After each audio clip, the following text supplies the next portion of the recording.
Kia ora and welcome to another Aotearoa Rugby Pod. After another huge weekend of international rugby, we've got 4 deciders coming up in the series this week. The Northern Hemisphere had it all over the Southern Hemisphere. A great weekend of footy for watching, unless you're an All Black fan and you're probably in absolute mourning and looking to take the head of the coach. I don't know what there else is to say. Nothing to talk back this week, James Parsons. Yeah, well, it certainly will be. It'll be a hot topic, put it that way. No doubt. Not that it hasn't been already. And Bryn Hall, of course, joining us from Christchurch. Bryn, you're keeping away from talkback this week. You don't want to be listening about All Black coaches all week long.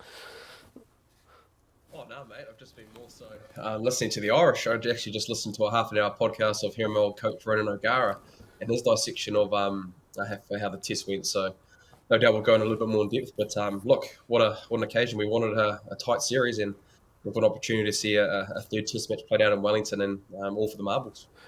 Yeah, 100%. It was such a change. Such a big change in the space of a week. And we'll break all of that down very soon. But let's start off with the alleged quickfire round and see how we go. Player of the week for you, Chipper? Tag Burn. I thought he was awesome. The big lock. He made a number of line breaks. He was great on D and just a nuisance all night and strong in set piece as well. So I thought he had a great game, and he was sort of one of the players that, you know, he put the performance together to allow Sexton and Co to manipulate and get what they wanted in terms of breaking down those edges for those tries. Brad? Mine was Johnny Sexton. I think how he played on the weekend. He was a bit of a puppeteer, wasn't he?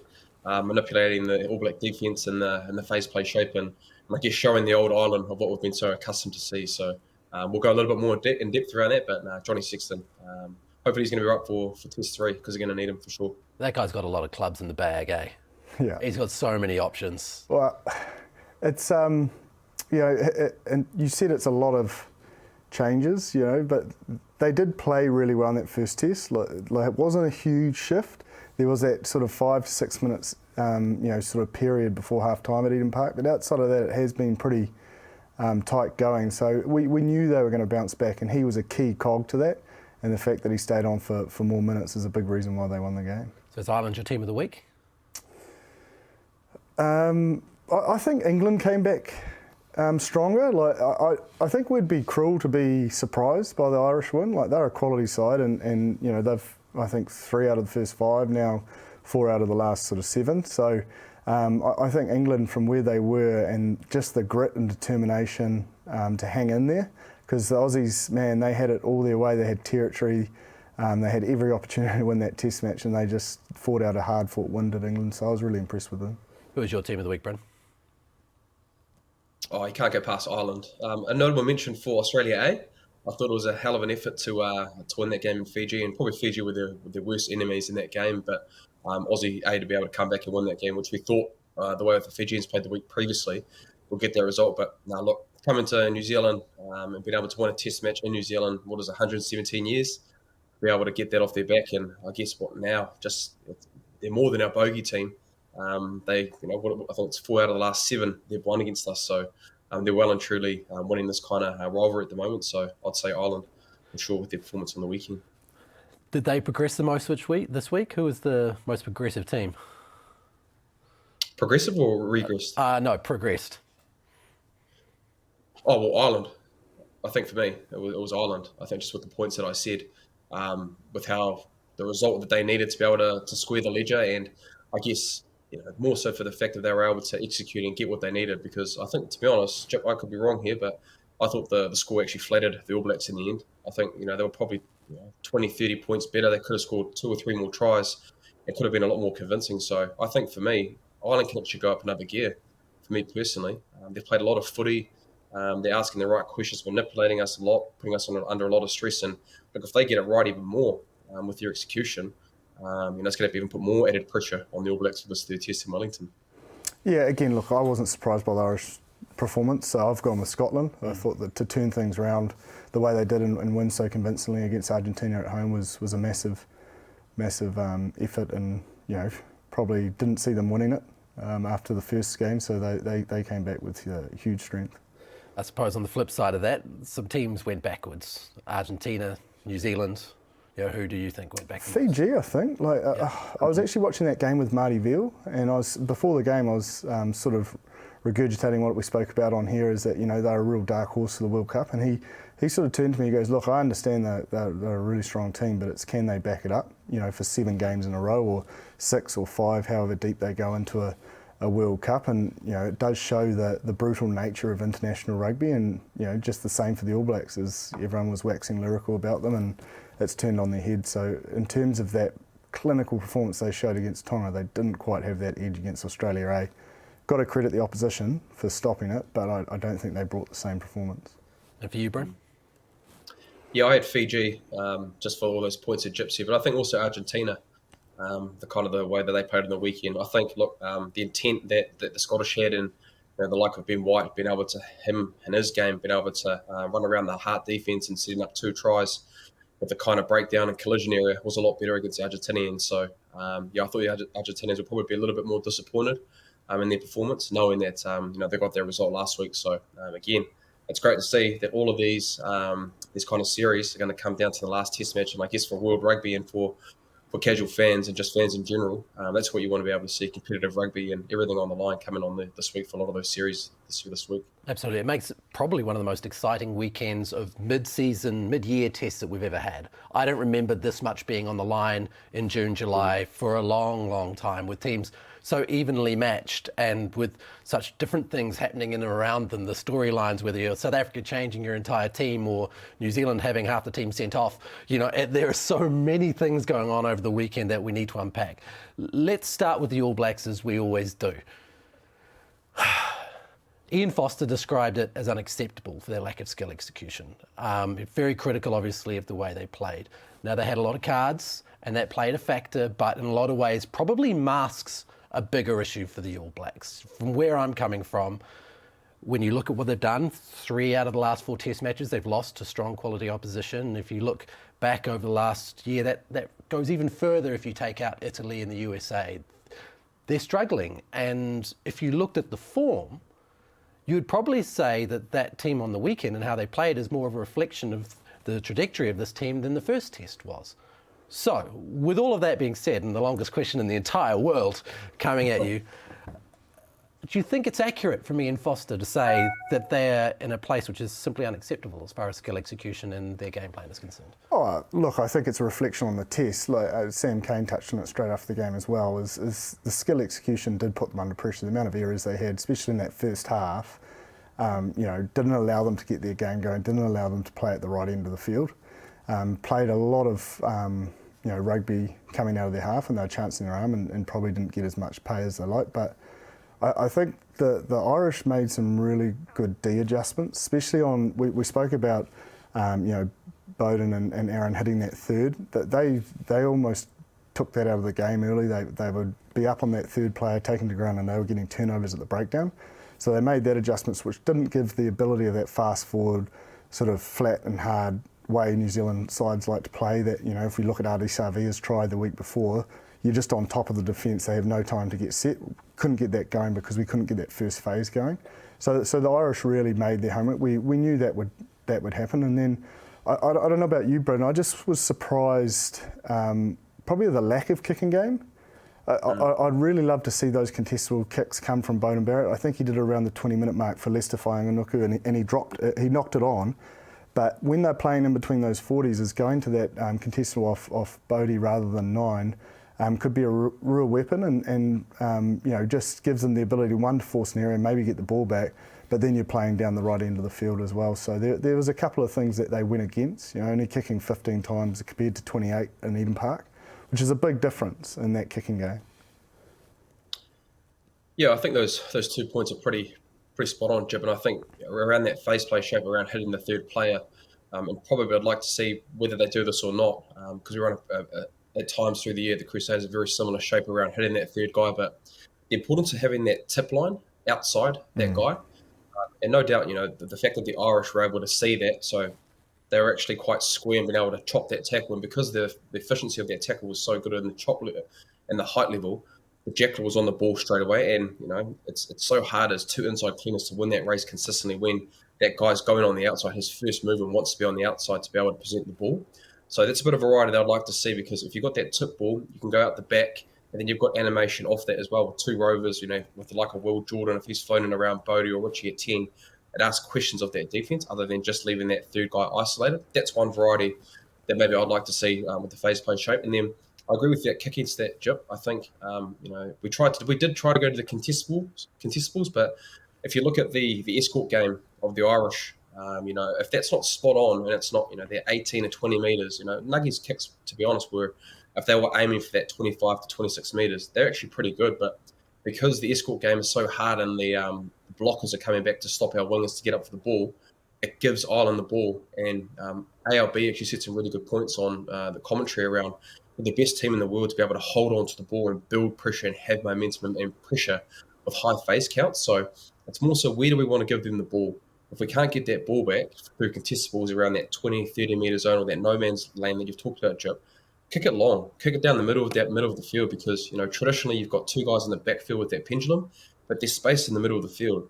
And so even if you kick it long and they catch the ball, they're catching the ball with the kind of 22 metre zone or 15 metres from their goal line.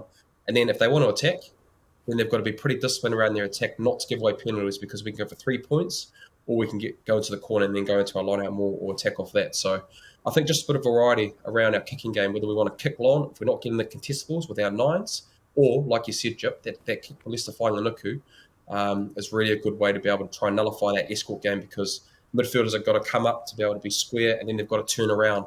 Whereas off a box kick, because the time it takes it to set up from that ruck, it actually takes a while. It's quite easy to be able to escort. So that's a bit of variety that I think the All Blacks could bring to their game when it comes to the kicking aspect of the game. And I think, they've got it in them. I just think they need to kick off 10 a lot more than 9. It just plays into the hands, like Bryn says, with the Irish, but it also plays in, I think, our hands. Like, Bodie's really good. He does it really well at the Blues around those contestables, all kicking long down the middle and making, giving the All Blacks time to set up their D-line. And then just on the phase play as well, a lot of the time at Eden Park, there was a midfielder coming outside that third forward, and that did create the decision around that sort of tip line. And also, I felt like that third player didn't carry as much in Eden Park. They almost gave it out the ball. I remember Whitelock gave it just before Geordie Barrett's try. I think it happened another couple of times as well. So maybe just getting that balance right, holding their feet, keeping their depth, because the Irish were aware of it. They really came up hard, and they didn't have that midfield. I think it was one on Brodie Retallick. They didn't have that midfield coming, and it was just all too easy to read. And then guys of their ability at the breakdown, it's easy picking. Sorry, Ross, just on that, because probably the variety that you're talking around there, Jip, is if it's a return ball, like with Sam Whitelock that we saw in that first test, then it's a little bit easier to be able to get off, because you're actually not staying square and you haven't got someone outside running that tip line to be able to manipulate that 4th or 5th defender. So if they are going to have that rock play with Sam being able to give it back, not square and then a normal traditional tip line, but it's kind of like a return ball to the pivot, you've got to have someone coming on a down line off that and then having animation in behind that as well. So I think that might be a little bit of variety. If they want to stick with that kind of rock shape that they've had, that kind of return ball shape, you've just got to be able to animate like the Irish do.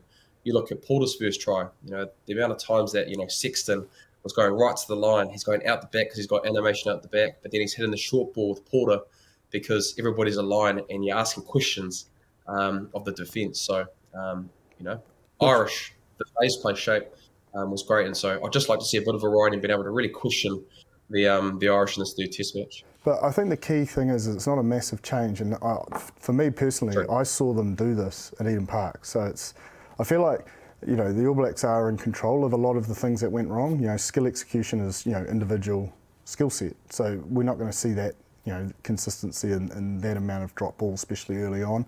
And these aren't changes in their phase play. It's just making sure there's a commitment to staying within that phase play and running their lines time and time again, like the Irish did. And it just makes it so hard as a defender, man. Like, you just got no time to, get back, make a decision. We spoke about defence at length last week, and you could just see the difference. The All Blacks were almost on the back foot rather than folding around that corner and coming up and putting heat on. Why would it have changed? Well, that's what I'm saying. You've got to actually give credit to the Irish. Like, they made some adjustments that worked. One, defensively, but also in attack. Like, there was a real commitment to running all those animated lines to give Sexton the ability to pick off. And because he's such a quality player, he picked the right options more often than not. Is it a concern that those changes couldn't happen mid-game, that the All Blacks couldn't see what was going on? Because it appeared like Plan B was just doing Plan A again, and Plan A wasn't working. Oh, I actually thought defensively they did really well. Like, I think Bryn sort of said that it could have been a lot worse, but to me, what does that say about the All Blacks? Like, to be down to 13, there was a period there where Cody Taylor made a tackle in the midfield. He sprinted across, was covering inside on the wing. Like, the desperation and the desire. Not much changed to me. Like, we spoke about the first test it wasn't a hiding. Like, yes, the score gave that picture, but the Irish were on attack and they couldn't get across the line, or there was desperate that tackle from Rieko Ioane. This week they got across the line, but they could have had more tries than not had that desperation on D not been there. So, like, maybe I'm an optimist and maybe I'm completely off the ball here, but like, for what happened.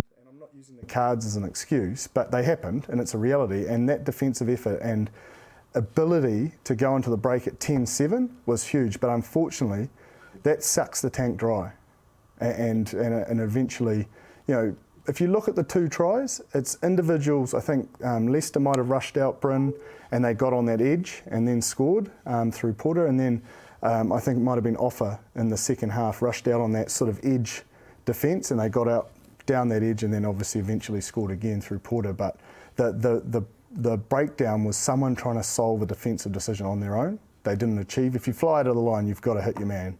Otherwise, you end up in trouble, as we saw on 2 occasions. Well, let's talk about these cards then. Oh, do you want to go, Bryn?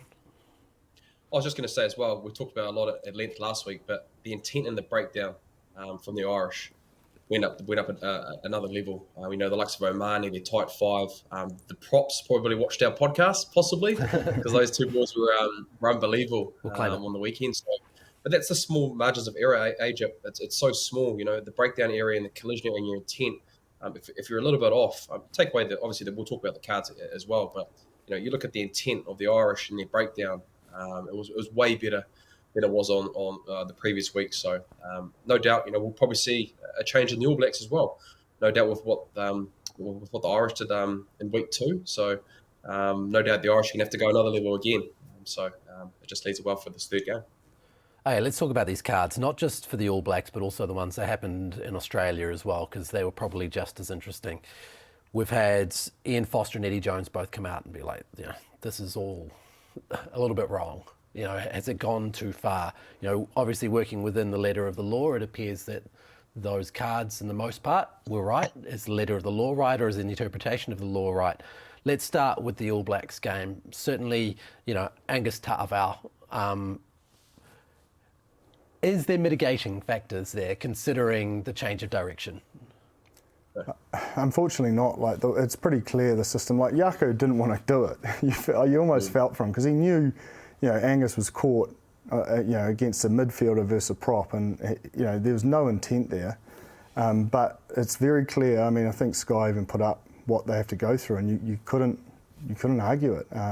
So it really is. The question is it too harsh? I'm not too sure. Like, there's a genuine attempt to protect the head. And making sure that is, and this is all new to everyone, and it's not ideal, I don't think, but maybe there is a part of it that maybe it could be a bit of a discretion. It doesn't have to be a mitigating circumstance, but you can sort of, get a feel for, but then, maybe I'm making it too grey again, and we end up where we started off, so. Well, that's it. Like, Jip, I think there'll be so many grey areas, with common sense. A lot of messaging's been around, let's have common sense of what rugby is. But, you look at Ben O'Keefe probably in that Super Rugby final. A lot of those things possibly could have been yellow cards, possibly a red, but, just through common sense of being able to understand the game of rugby, he made the right decision. Whether World Rugby think that's right or not, but for the spectators to watch that game, you've got to respect for the understanding of rugby in itself, and knowing that this is rugby, it's a contact sport. They haven't done it with malice, and they made a decision right then and there. So, but Gus ones for me, with probably the last 12 months, we've talked about. We've seen similar pictures of that happening. There's no mitigating factors. For me personally, I thought Leicester was really, really lucky not to get a red card. Well, it's similar to Caleb's. Yeah, remember exactly. Caleb against Ndrua, but probably just didn't look as gruesome because the minor Pacifica player flipped. Yeah. But I was really worried for Leicester when I was like, oh God, if they're going to be consistent here. Yeah, well, that's it. I thought he should have, it should have been a red card. From what I saw, it was pretty clear that it was straight to the head. The shoulder went straight to the head, and obviously it's an unfortunate situation. He was in the air, wasn't meaning to do it, but from what I've seen previously the last 12 months, that's probably a red card. So they were lucky to get away with that, and then probably offer as well, possibly a penalty try, maybe. Nobody's in front. For me, I actually didn't think it was a penalty try because I think Offa would have actually been in a position if he didn't make that tackle. Had he not touched him, he would have tackled him. He actually would have got him in the end. So I thought that was the right call. But yeah, I think those calls were actually pretty fair. I thought lucky. I thought Leicester was probably one that was touch and go. I thought could have been a red card. We're lucky to get away with that. And look, I've waxed lyrical about how good the defence and the effort was, but discipline will need to be sorted. I think 14 penalties, game 1 and 2, and then the amount of cards, which caused a lot of confusion. It was a rolling door there at some point, and that will be a big factor because one, you don't want to piggyback, because I think what Ireland did really well in the second test, similar to what they did in Dublin, is they didn't take the 3, and they just kept on. And what I was talking about before, the All Blacks sucking the petrol, they just sucked the petrol out of them, that eventually it does wear into that sort of 60 to 80 minute mark, and they took advantage of that. But they it's like a tactic, they're relentless. Like, they might not have scored, or they might not would have got the reward on the scoreline, but the amount of tackles and the amount of effort the All Blacks had to put in before half time was always going to come back at some stage, because you physically would be drained after that amount of effort. One of the things that concerns me when you look at both Leicester Whainganuku and also the yellow card for the intentional slapdown in the England game is that there are things that are written into the law which are legal. You're allowed to charge down a ball. You're allowed to jump to charge down a ball. You're allowed to attempt an intercept. But it appears that the line is so fine that you can't get those things even slightly wrong, or you're going to get yourself into trouble. And do they just need to write those things out of the law so the players don't get confused about what they can and can't do? I'm not too sure, but I think that Sam Kane asked Jaco, he said, if he'd kept his hands up, would he be okay? And Jaco said, yeah. It was because he dropped down in like a sort of self-protection mode and caught him with his arm to his head or shoulder or elbow, I can't remember what it was, but maybe that's it. You just got to, and I think they went down that wing again, and if you watch, Bowden Barrett did a charge down, and he kept his hands up the whole time. So it's just a slight adjustment in that aspect, or maybe just not leaving the ground as high as he did. Yeah. Because you've got no control. Like it's not, but he's responsible for his actions, obviously, but he can't move. He can't disappear once he's up in the air. He's got no choice. I think it's just being able to adjust, and whoever's able to adjust and adapt at the best of times is probably going to get the result, because the amount of education that we're given around that slapdown. If you look around Parisi's example, we know that we get taught you've got to have 2 hands. If you want to have one hand and you don't get it, even though it might look like, geez, that's really close for almost being a try, or whether it be your depth of your tackle not being able to get it right or something like that, you get taught that. So it's been able to adjust and understand it. If you want to put yourself in that position where something like that's going to happen, you're going to come off second best. So, and sometimes obviously it's rugby, and you're going to make those bad decisions just because there's so many things that happen in rugby. But for me, I reckon it's the test team moving forward, especially at a Rugby World Cup. With the amount of yellow cards, you could probably go to the TAB and put bets on with how many yellow cards there are to be. Because there's just so many in test matches now. You're expecting a yellow card. So I think for the coaching group and the senior leaders or whoever it is leading up to the World Cup, whoever's best adapting to the law and understanding what it looks like and not putting your team under pressure, gives yourself the best chance to play with 15 men, because you're not playing with it. It does emphasise what a step-up test match footy is as well, though. It's a real pressure cooker, and it was just a snowball effect, wasn't it? Once Leicester went, then Offa went, then the red card, it is just, you could just feel it ratcheting it up, and you're just thinking, man, it takes a lot of experience and composure to not let it, snowball out of control. And to be honest, in the first half, when they scored that try right at the end of the half, you got this feeling like, wow, they're still in this. Yeah. How on earth did that happen? Then the second half, Yeah, and that's what I mean, they were always going to be at 14, it was always going to be a challenge, and, just Man, like that was seriously impressive how empty those tanks. I know I've said it about 3 times now, but that was just such a big effort before half time to keep Ireland out and then go and score. You know, the bold call of they could have probably run the clock down to 40 if they took the 3, but that was a bold call. You know, it was a big call by Sam Kane and he got rewarded for it. You got to strike, don't you, when you got your chance if you're down? Yeah, but man, they'd just been hard on their line. You know, a lot of teams would say, look, let's give the big boys a breather and let's get into the sheds. But they knew how important it was to score. And to be fair, it didn't look like they were going to until a bit of freakish skill or luck, whatever you want to call it, by Bowden, sorry. Bowden Barrett. Bowden Barrett. Mr. Bowden Barrett. The other thing that was super confusing, and I still don't completely have my head around this, is what happened as players went on and off, and the fact that both the officials and the All Blacks seemed relatively confused about what happened. When you have a player replacing another player in a specialised position in the front row, like tight head, that player getting red carded, and then, you know, the rule was that the player who went off for the red carded player is the person who's supposed to stay off, so therefore Dalton, but it turned out to be Ardie who stayed off. Those things, like if the officials and the coaches can't understand it, how on earth am I at home supposed to know what the hell's going on? Dalton went off for offer, is that right? And then Ardie had to go off for Angus. Yeah. So because Ardie went off with the red card, I'm still not clear, to be honest. Well, because Angus came on for Dalton, it's considered that Dalton had the red card and has to stay off. Ah, I see. That's my interpretation. Say that again. Say that again, Ross. Say that again. So, Dalton had to come off to allow Angus on, and therefore, because Angus got the card, Dalton's got to stay off. Oh, yeah, I see what you mean. And so the call on Ardie was wrong. Yeah. And so how are we supposed to understand that if the officials don't understand it? And then there was that whole thing about when Aidan Ross came on for uncontested scrums. And don't tell me why you need to bring a prop on for uncontested scrums. I don't quite get that. Yeah, I'm not too sure. They're supposed to go down to 12. And I don't understand how if 2 people are carded, you're supposed to go down to 12. Like, surely that's grossly unfair. That 2 people have gone off, yet you're supposed to go down to 3. Yeah, as I say, I'm not too clear on it. They certainly weren't.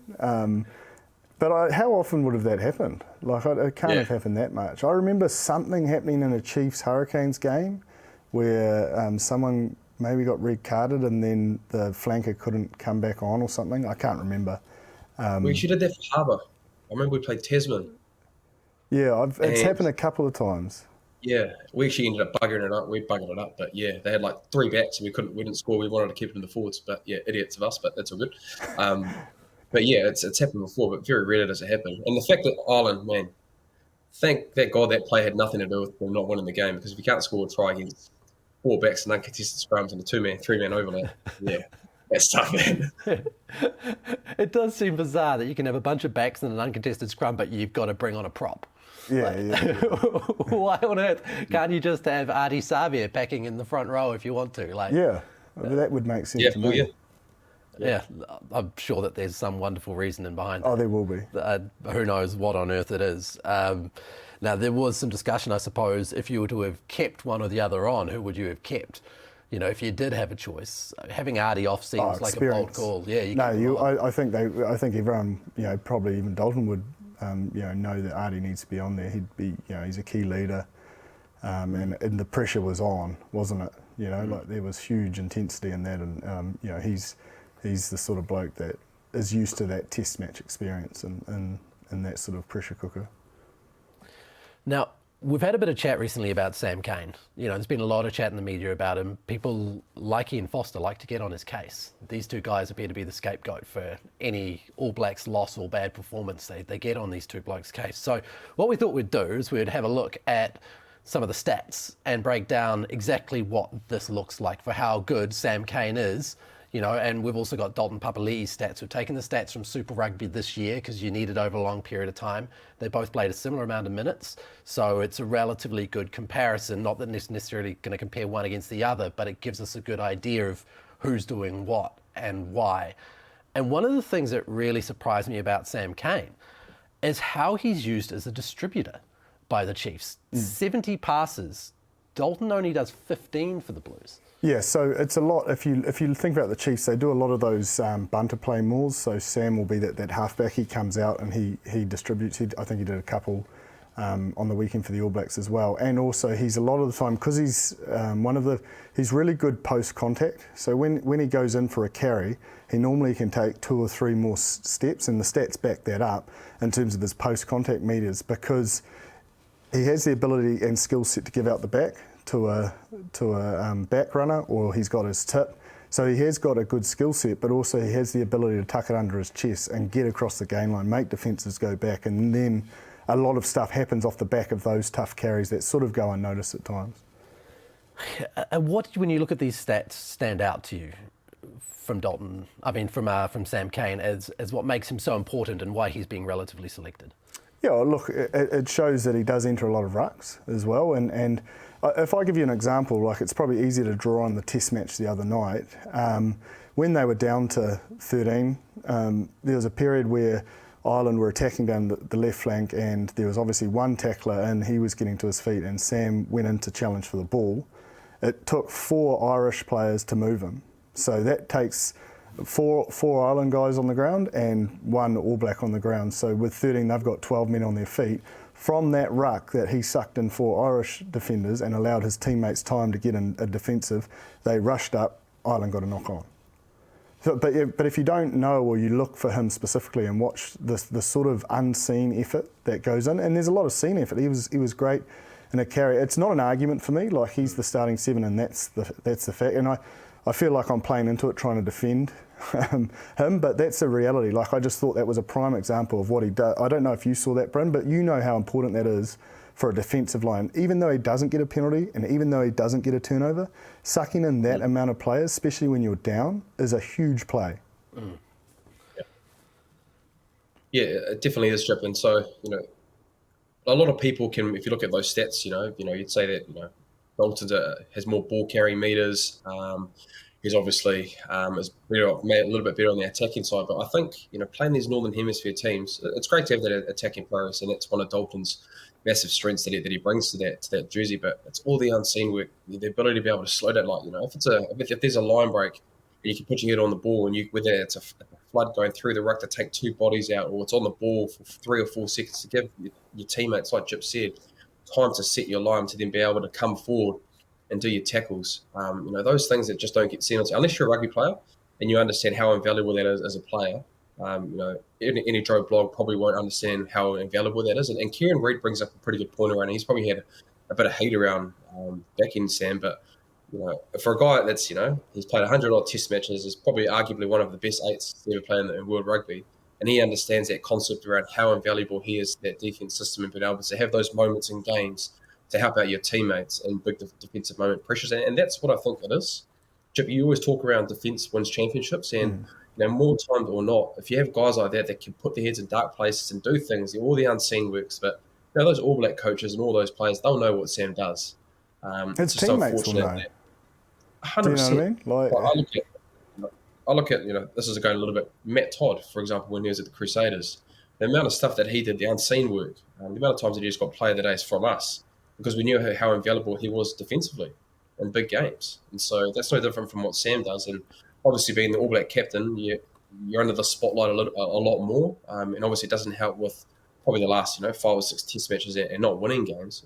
Look, not too long ago, Richie McCaw was obviously questioned as well when we weren't winning games. Right? And it's funny to think that now he's arguably one of the best players ever to play the game. So losing games and putting pressure on players, it does funny things to you. But I know Sam. I know how invaluable he is in that team, and those stats back it up, Job. I think you're spot on, and how invaluable he is for that All Black group when it comes to that kind of area of the game. I think what it shows you though is Dalton's a hell of a player too. Like, I don't want us to get too far. Like, it's not a Kane versus Papali'i or Kane versus Savia, but it is a real isolating.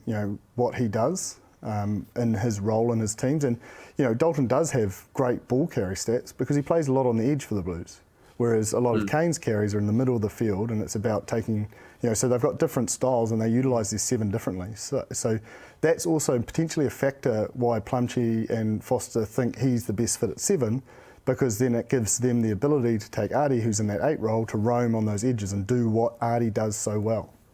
The pick and go stats, 7 in comparison to 1 from Papali'i. So that really reflects your point, doesn't it? Yeah, and it's and Dalton's just he's a power athlete. Like, you want Dalton on the edge. The more time you can get Dalton and isolating players one-on-one, there's not many. Between him and Ardie, they're 2 of the best at doing that. So yeah, I mean, we're fortunate. We've got 3 great 7s, but we've also got 2 of them that can play. Well, I believe Dalton can play 6, 7 and 8, and I think probably Ardie can do the same, really. One of the most interesting things I found looking at these stats is we always think of an open side flanker as a turnover guy. Pressure at the breakdown, trying to get penalties, trying to get turnovers. The stats probably reflect the fact that isn't necessarily the case in rugby anymore. Do you know why? Because a lot of teams will so when they preview, they're like, this guy's the best at turnovers. So it's like, if we have a chance to run at him and make him tackle. Because then he can't do the turnover role. And it's also a heightened awareness of players going, okay, that's Kane, that's Papali'i, that's Savia. I need to get rid of him early. Do you know? Because they're good at that area. It makes an obsession. It's just like the other night. Sam Kane goes near the ball, and 3 Irish players react and sprint to just get rid of him. Yeah. Because they know what a threat it is. Yeah. So a lot of those stats back that up.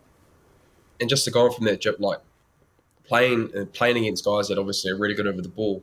The amount of preview that you do, for example, you put a bib on a guy for the week. Yeah. And if he's in the reserves to try to prepare us for the week, he puts a bib on the whole week, and he's that guy for that week. And so the amount of preparation that I can imagine the Irish do, or vice versa, for Van der Fleer or Omani or Doris, any of those guys, you just, like you said, you're heightened around that first breakdown predominantly. Because obviously a lot of the defensive systems now are having the 7 out, defending at the D1 kind of position. So you run at him. So you take away that kind of ability for him to get over the ball. So I think you're right. It's been able to, those jacklers, it's so hard because the amount of preview that goes on through the week, through visual, through bibs, or preview work throughout the week and analysing where they're going to be or where they're set or where they're standing off lineouts or scrums. It makes it that much harder for them to try and influence, and that's why it's hard to be 7. They both only got 2 jackals in Super Rugby. Yeah, and if you look at both teams, Samisoni Takiaho and Kurt Eklund were high in the turnover, so it creates opportunity for other players. We've seen Brodie Retallick and Locks moving towards that ability because there's probably a less expectation of a tall body being able to get down and get the turnovers. So it does create opportunity for other players to get the rewards because there's so much focus on these individuals. And in Sam Kane's case, he hits a lot of rucks. 288 rucks during the season, which is 30-odd more than Dalton, but his effective clean-out is very, very high. He is incredibly good in the ruck work and being a presence in there. He's just there early. Yeah. Life is so much easier at breakdown time if you win races. And so often you hear him, in his after-match speeches, it's like a natural instinct in his head. He's like, we either won races or we didn't win races, and he uses that phrase. So you can see how he thinks. He is just, everything is just a small race. Whether it's a ball carry, whether it's a clean, whether it's a tackle, he is just trying to win races. And he has a little bit, I think, Dalton's stats tackle-wise are quite ridiculous, like 97% tackle accuracy for a guy that's quite physical and abrupt is massive for his super season and his defence. And I think, I don't know what Sam at, he's at 88%. But Dalton's first by a country mile on. Those are, I think Hoskins was up there as well. I think he's about 96. So, but what Sam does as well, like he chases the death out of kicks and he puts himself in positions where he's against hot steppers as well. But that sort of, to me, shows what sort of leader he is. He really wants to set the tone. He's not worried about stats. He couldn't care, okay, he will care about stats, but do you know what I mean? Like, it's about what he can do and the, I suppose, the action that can give his team the upper hand. He is prepared to go out and do and put himself out there. Yeah. Time and time again. And 88%, between 88 and 90, Bryn's quite still an impressive tackle stat, isn't it? I mean, 97 is just unheard of, or 96, whatever he is.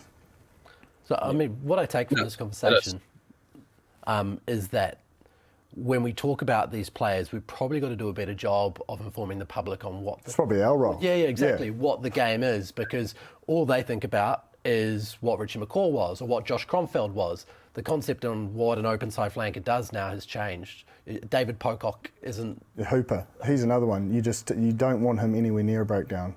Yeah. I know when we played the Waratahs time and time again, it would be like, get Hooper to tackle, make him tackle. You've got to get these guys out of the game, which is, and because they're so good, it stagnates your attack a little bit sometimes because you don't want to give a tip around them. You want to just have a direct carry. Like, they have such an impact. Yeah. And it's almost like an obsession throughout the week for the team playing them. Oh, I can tell you right now, whenever we play, like your Sam Kane or, Dalton at Super Rugby level, the amount of work, you're almost tired by the end of the week when you finish the game thinking obviously there are sevens that are always going to be in around the ball, but whenever you're playing a world-class seven that, needs that much attention to be able to not influence a game, you might do it, for 50, 60 minutes. You might get your clean out right, you might run at them. But, for that split moment, if you don't get it right, there's a turnover or they influence the game, and that could be the winning of a game right then and there. So it's the ability to be able to stay on and have that 80-minute mindset around doing your job. And I guess for what I like with Sam, and Dolts, is that we're just very fortunate in this country. We've got two great sevens, and this debate will go on probably up to the World Cup. But Sam does all the grit work that you want. And for us, with the All Blacks, getting quick ball and cleaning breakdowns and winning those collision areas is what we need. And so, through the stats that you've just talked about, Sam does that better than Dolts. And, the fact that Dolts does get to come off the bench and he can be a little bit more freer, let's say 20, 30 minutes, he can come on and influence a bit a little bit wider on the edge if Sam's still on the field. Or if he does go off, then he can fall into that traditional role that we've seen him perform very well at the Blues and almost last year as well in Sam Kane's absence. Do you play Dalton Papali'i at 6 again, or do you go back to Scott Barrett? Scott Barrett. Yeah, I'd say they'll go back to Scott Barrett. It just shows you the importance, line-out time. There's actually, to be fair, I thought Scott Barrett was outstanding. He stole a lot of line-out ball. He was, I was really impressed with his individual game and performance. So when you have a Barrett, a Whitelock and a Retallick, one, for your own ball, but two, for stealing opposition ball, is massive from that source. And also, it just gives you, the physicality. We've talked about it. The Irish won the physicality battle. They were faster and they were quicker and they just dominated those collisions. Having three big bodies like that again, and Sam Whitelock is another sort of unsung hero in defence. He does a lot of work defensively at breakdowns, making tackles. He's always high tackle count. He's always talking. He's a great communicator to give others around him that sort of confidence to come up and put that pressure on. So. And I just think Scott's playing too well to be left out of the team at the moment. He is playing some great footy. Bryn, if they had won the second test, I'm sure we would have seen changes this week. Seeing as they haven't, do you think there are going to be a large amount of changes to the All Blacks side to play Ireland in Wellington? No, I don't think so. I think they'll be pretty similar to that first test match. Probably got Will Jordan that'll come into the winger position at 14, and you've probably got Sevu Reece that'll probably jump into 11, I reckon. And then the forward pack will be pretty similar, I think, with what you talked about, Jip, around having three locks with Scooter being at 6. Possibly Takiaho could start at hooker. I think his impact's been has been really good, but you've got the experience of Cody, who hasn't done anything wrong, and he's a proven performer. I think you've got David Harvilli at 12. I think is going to pop into 12 for Quinn, and I think what Davey's going to do, it's been able to bring that kicking game. And I think it's going to be so crucial, especially with you kind of talked about the variety in the kicking game, Jip. Yes, we talked about the contestables and kicking off 10, but Davey takes so much pressure being able to kick long, see that space for Bodie, see space for the inside backs, and also himself. He can kick contestables and he can kick long as well. So I think having him in will be massive, and then probably Jack Goodhue, I think, will probably jump in that 23 role. What would you do? I think it's a test match perfectly built for Colesy. Dane Coles, sorry. Jeez, I'm having a bad day with nicknames. But yeah, I think it's. I don't know. There's just, maybe I'm biased because I've played him so many times. He's such a competitor, and he'll bring a bit of freshness in the week and into the week, and he'll bring a real edge. So I think he's an option to play, and I just don't know where Caleb Clark's at, but I'd like to see him if fit and available. He's out. Is he still out? Yeah. Yeah, so then, as Bryn said, Sevu will probably go to Will's definitely going to start. There's no doubting that. And Sevu, I think, played really well as well. So, I don't think there'll be too much change. It will be a reflection of whoever's fit. It'll be close to that first test team. And guys like Dave Havili, I think, were probably going to be given the first shot, so they actually do deserve a chance as well. Not that Quinn's done anything wrong, but I think there needs to be a couple of changes just to bring that freshness, a bit of zing into the week, and take that I suppose perceived pressure away from the group, and make sure they've got that freedom to prepare and just hit the ground running on Saturday. You call it perceived pressure. I would call it pressure. The coach It is, but you losing. can't let it consume you. I mean, like, sometimes when there's this sort of perceived pressure, it can bubble up into something bigger in your own head. Do you know what I mean? So it's about making sure that your mind's not cluttered with that pressure and being really clear on your role so that you can just go out and execute it, and that'll take care of the rest. I'm probably thinking more as a player than anything is what's going on in their head internally, and making sure that that's controlled. Everything throughout the week is considered, and it gives them that confidence to know that they can go out there and execute. I don't think that there's been this much pressure on an All Blacks team in a June-July series in my memory. Certainly not in the professional era. This is probably the biggest game in June-July that the All Blacks have ever played in the professional era. There's so much on the line here, especially for Ian Foster, to show what his side is about. Yeah, and I think it's hard to isolate just on Ian Foster. Like, there's a whole coaching group there, there's a whole leadership. Like, the responsibility, I know he's a head coach, but the responsibility does need to spread. And I know that the players and the other staff will be, acknowledging that within to make sure that it doesn't. But it is an instinct, and we all know that, with Scott Robinson's successful, coaching career, that's drum's been banged for a long time. So it's not going to change under this. And I think off the back of the end of year tour and now a loss in June, I agree with you. I don't think there's been more eyes on it. But man, the one thing like we talk about is getting people back to rugby. This is the sort of stuff that brings people back, because it's entertaining, it's edge of your seat. There's so much to talk about, consider, builds up to the week, and then Saturday night, there's so many more eyes on not only the All Blacks Island, but England, Australia, South Africa, Wales winning for the first time. Like, it's a really good advert for World Rugby at the moment, and I'm not trying to just turn it on another little positive spin, but it is good for the game in a way. Not good for All Black supporters, but it is good. It is good for the game as a whole. Bryn, you've been in pressure situations like this before. How do coaches usually react to a situation like this? What do you see out of a coach in a week where there's so much going on? Yeah, I think it's not to fall in their trap emotionally, I think, Ross. And, that group, there's a lot of experience within the leadership group and that coaching group, and understanding what big games and what you need for that. So, no doubt, they'll be driving the mindset. I think first and foremost, the coaches will obviously do the review, but having the mindset of what the week's going to look like and building into that Saturday. But I think the key word is you build. You can probably fall into the trap of having emotional playing the game before it's been played. And so it's been able to get your preparation right. I only know from my experience at the Crusaders, and I'm not too sure what it would be. Picking up on when you guys lost to the Waratahs, Bryn, the one thing I picked up when you talked to us about that, it was like brutal honesty, and it's almost like just deal with it. Don't hide from the mistakes, so that you take ownership of that accountability, and it gives you the ability to turn your head to what's in front of you. I think if you don't have that brutal honesty, early in the week, you never grab that accountability, so you sort of never really get that sort of, I suppose, that grieving process as such out of the way, so that you can turn your focus onto the next game. Yeah, and I think, like you said, Jip, that Waratahs game, I think for us, like you said, the accountability within, first and foremost, the coaches. They were very honest around that they could do things better. And, as a player, you love seeing your coaches come out and say, look, we need to be better as a coach group to prepare you.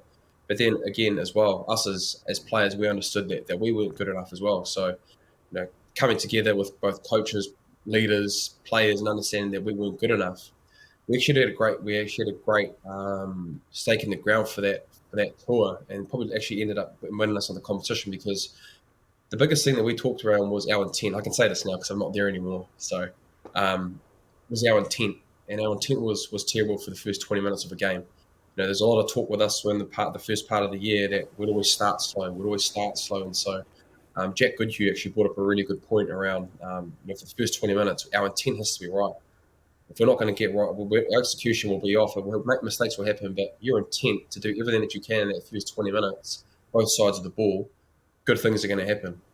And so that was kind of our mantra throughout the rest of the year, that our intent would always be great, And obviously it started for 20 minutes, and then when you get in the kind of back end of the season and finals footy, the intent grows, and you have a better understanding that you've got to drive that every single play, every single moment.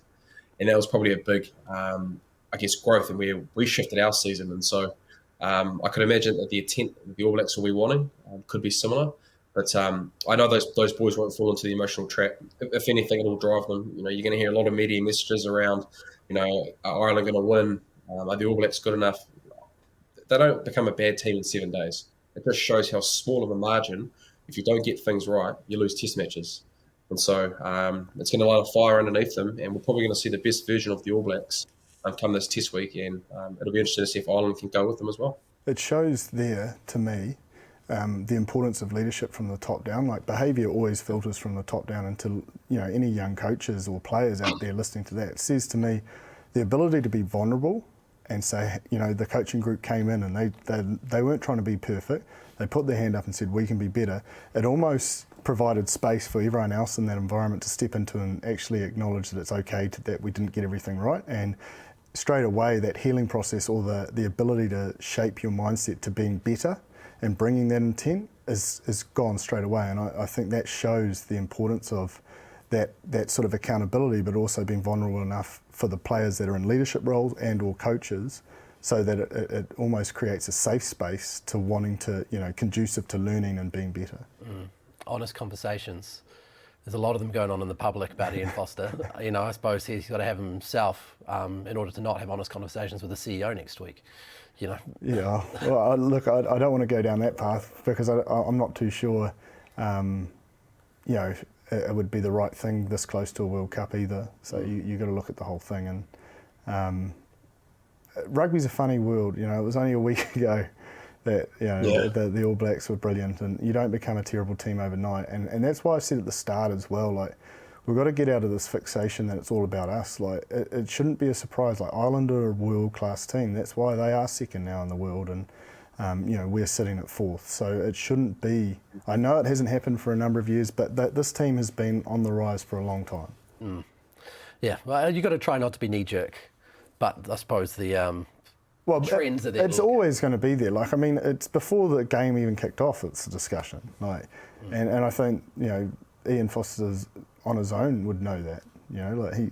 He's not running and hiding, is he? He's out at media conferences. I'm sure the questions, I don't know what are being posed, but it'll be in and around that. And he's got to control it. And you look at someone like Eddie Jones. It was quite funny. He came into the press conference after winning, and I think the question was like, "Oh, how good was?" I can't remember the player.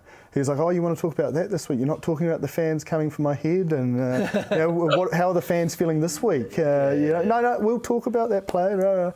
And I was just like, it shows the angle of questions change when a win is almost it's relieving rather than trying to enjoy and talk about the fans enjoying a victory. Yeah. Now, I suppose one of the interesting things this week, and we saw it in the first week, that Ireland had a game in the middle of the week versus the Māori All Blacks. They've got to do that again. So in a way, there's a slight distraction for the whole squad in comparison to what the All Blacks are going through this week. Does that have any effect on this game? I don't think so, because they would have planned for it, surely. Yeah, they would have played, but I'm presuming that a lot of that starting 15 is probably going to play 80 minutes. Yeah, and it's a day earlier as well.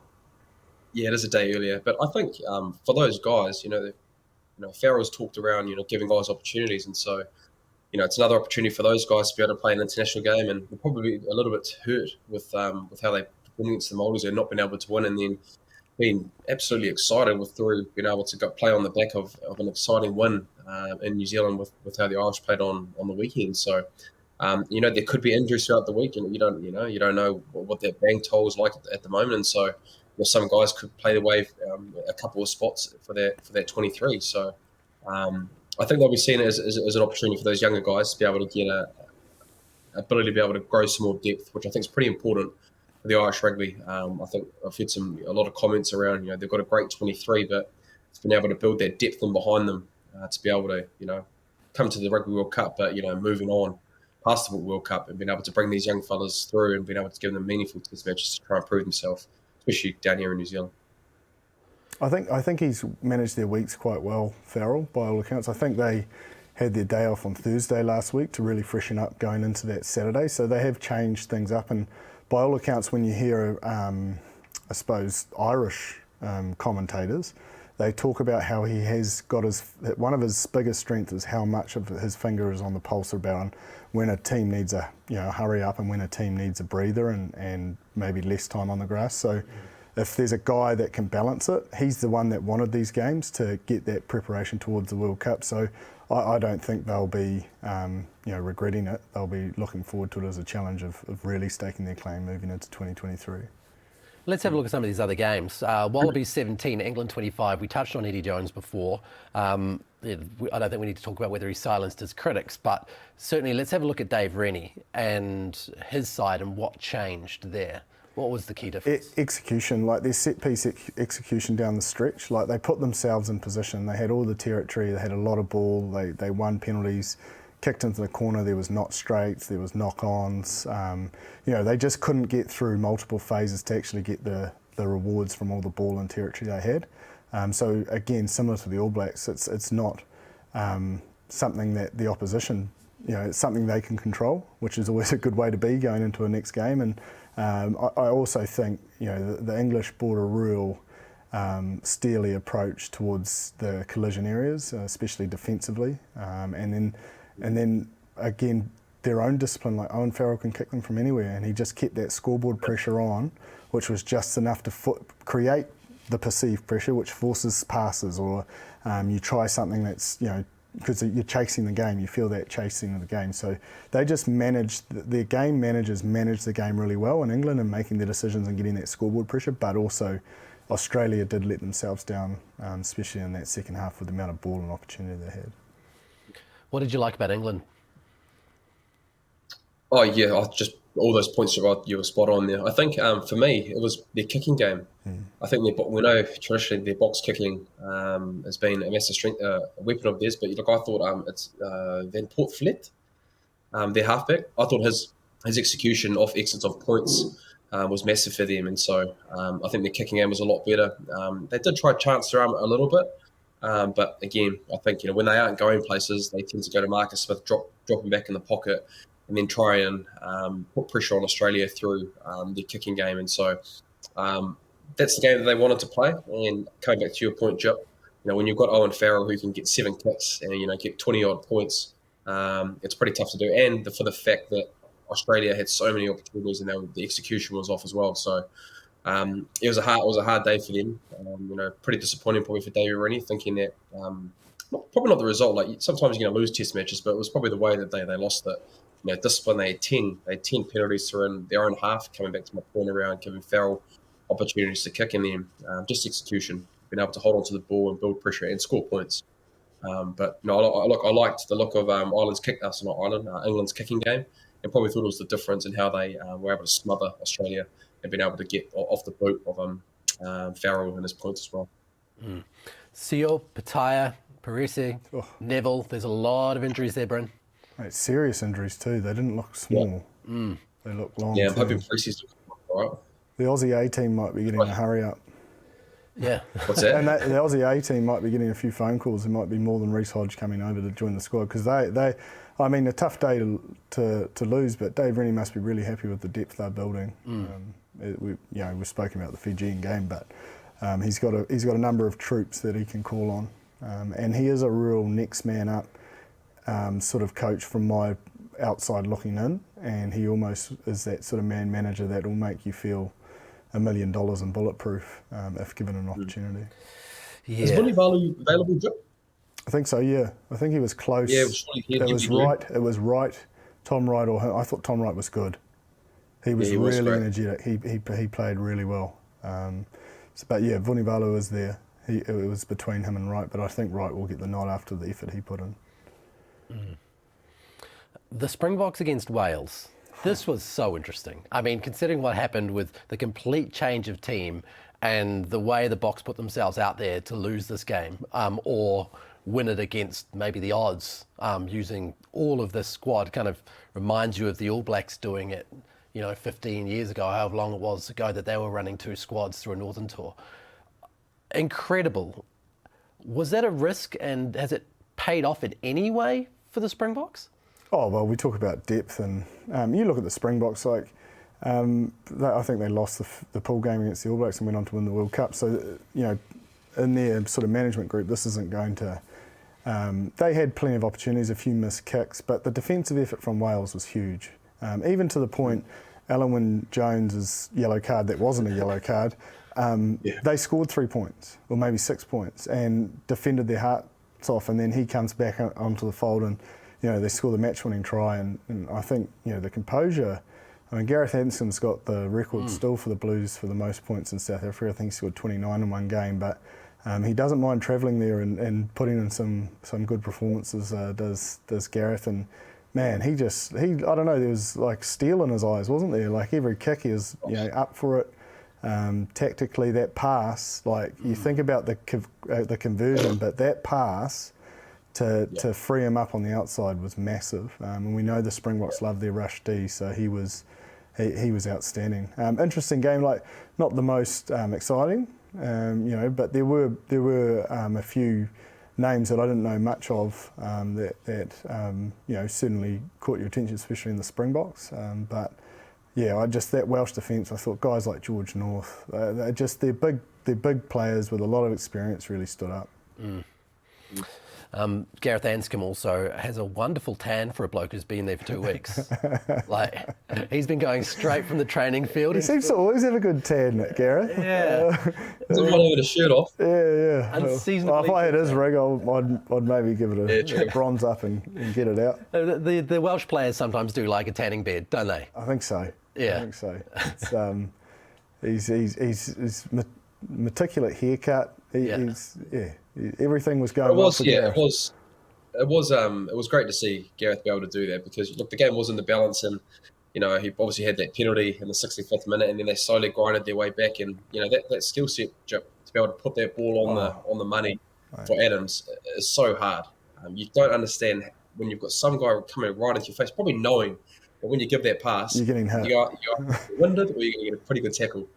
But he stayed there to be able to put that pass away for Adams, who finishes in the corner, and then being able to have the composure to be able to get that result. And probably Wayne Pivac's probably the best test match that he could ever have won. There's one coach probably in the world right now that needed that win. I think it was Wayne Pivac. And so it just shows the kind of resilience that group showed. They probably, arguably, should be 2-0 up. They should be. They butchered that first one. If Dan Biggar doesn't, give away that, if he doesn't miss that kick. We talked about it last week, Jim. They put a lot of weight differently, and then unfortunately the hand then gave what was his name, Willemse, the opportunity to win that game. So we're going to see a much improved Springbok side. We'll see the guys coming back. But in saying that, having a week off, Jip, sometimes it's not the best thing for you. Sometimes you like to be in rhythm, and that Welsh team, 100%, and the Welsh team made massive adjustments, especially in the maul. Like the Springboks had their opportunities, they couldn't get across the line, and it was through massive effort defensively, stopping them all. There was a period there when I think it was Rhys Zammit is sort of chasing a South African player, I can't remember who it was, across the field, and when they went to the wide shot, you could see Williams. He had this player out here, but he just bought time for him to get across, and they eventually, took them out and forced an error, and they were in sync defensively, and they made things look easy that were extremely challenging. Or, like I sort of said a couple of times with the All Blacks, individuals trying to solve the issue on their own, they really just worked well as a unit. Should we have a look at our teams of the week? Yeah. Bryn? Yeah, across all of the games, who did you like as your international team for this week? Yep, I'll start off with the big boys. I went Porter at 1. I went Ray Nuia, hooker for Samoa. Anytime he can get a hat-trick, Jip, he's deserved of being in the hookering role. Went Furlong. It's Ben? Burn. Burn, sorry. Yeah, Burn. I thought he was awesome. For the Irish. A hell of a performance for that tight five. We probably put the acid on them, needing a big game, and I thought he delivered. I actually went Etzebeth, who I thought was best on park for the South Africans. Was great in the line-out, ability to be able to get a few line-out steals, and was it's a bit kind of the way that he plays. Went Omani, Van der Fleer, and Doris. You can't go past those guys. I've pretty much for the Irish.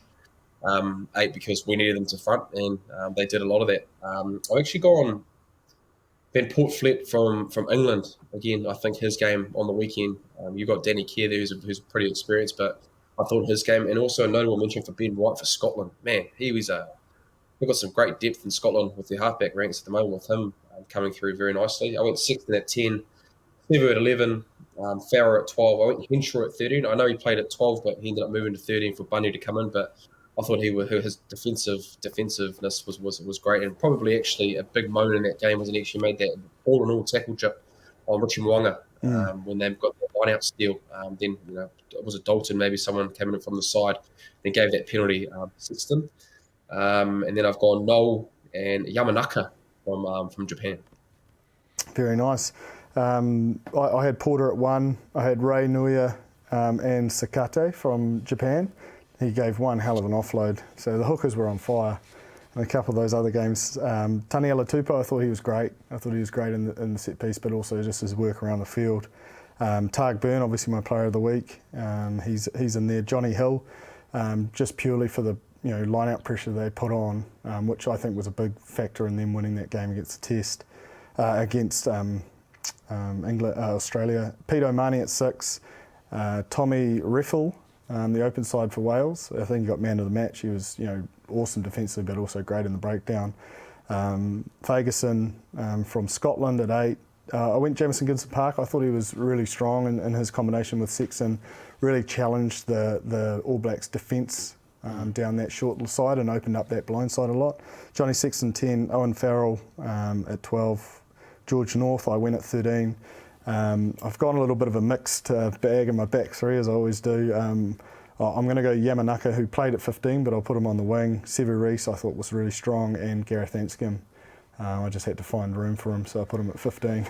Yeah, you need someone clutch at the end there. Yeah. You sure do. But those are good, strong teams. Yeah, they are, and they're quite a lot different from the week before. It just shows you it's hard to be consistent at international level. Absolutely, and have opportunities every week to get things done. 100%, yeah. Now, let's have a look at the weekend's predictions. We've got another bunch of good games. Let's start with the Pacific Nations Cup. We've got Samoa, Australia A and Fiji all able to win this weekend. So let's start with their games. Tonga versus Australia A seems pretty straightforward. Yeah, Aussie A. Well, depending how many players they lose. But I think they're creating good depth, and Tonga just haven't hit their straps just yet. I think if they could probably pick that back line from the first game with the forward pack they picked on the weekend, they may hopefully be able to ignite some fire out there. Bryn? Yeah, I'm going to go Australia. I think Tonga were a lot better. Like they were 18-3 up in that first half, but fell away. So, yeah, depending on how many of those boys from the Australian A team go, but now I'm picking them to win that game against Tonga. Samoa off that win over Tonga, up against Fiji. Where does that go? I'm hoping Fiji will bounce back. They can't be a one-hit wonder. And Samoa have actually been quite slow going into these games and fought their way back. They're a team that will go the 80 minutes. But if Fiji can get off to a hot start, the confidence, they're at home in front of their own fans, it'll surely lift them. Okay, Bryn, Wallabies versus England. I'm going to go England. Just a lot of injuries. So I'm going to go England. I don't think the execution can be that far off with a Dave Rennie side second week in a row, so I'll go Australia. Springboks versus Wales. Can the Boks lose 2 weeks in a row? No. I'll go Springboks. Sorry, Wayne. Springboks. Springboks as well. Los Pumas against Scotland, Bryn. Probably going to see a better performance from the Argentinians, but I was just pretty impressed with how Scotland played, so I'm actually going to pick Scotland. I'm going to go against the Argentinians. I'm going to pick Scotland. Yeah, I think they've gotten over it, being away from home. I think Scotland will win as well. They were clinical. Well, the second half they were clinical. It was pretty boring the first half, but the second half they were really clinical. So we've got series wins for England, Springboks, and... No, I'm going Aussie. Oh, you're going Aussie? Yeah. Oh, sorry, okay. Yeah. We've got Bryn's got it with England. Here's the big one from, I suppose, a New Zealand point of view. Who wins this weekend? I'll go All Blacks. All Blacks? I'm going to draw. Oh, the British Irish Lions. No, sorry. I'm going the All Blacks. It's going to be a close set. If Johnny Sexton's fit, the All Blacks will just win this one. Yeah, I think they're getting some key personnel back. I think Sam Whitelock's a real key to get back into that team. Not saying that the others didn't do the job, but he just, experience is such a big factor in these pressure cookers. It feels like there's more on the line for the All Blacks this weekend than Ireland too. Oh, absolutely. But Sexton's pretty ruthless, man. Like, you saw his post-match interview. Yeah. Like, he's like, yeah, mate, we've won, but job's not done. he was pretty firm in his statement. It was almost a little bit awkward at times, but he doesn't want to be seen to, thinking one win's enough. He wants to win the series, so it will be close. He's a hell of a player and a hell of a side. So it's going to be a really great weekend of footy, watching all of these different deciders, lots of deciders, 4 deciders plus the Pacific Nations Cup as well. Everything's on the line this weekend. So thank you very much, Bryn Hall. We'll see you again next week. James Parsons, again, great analysis. Thank you, guys, and thank you for watching another Aotearoa Rugby Pod. We look forward to seeing all of this action this week on Sky and all the analysis on RugbyPass.com.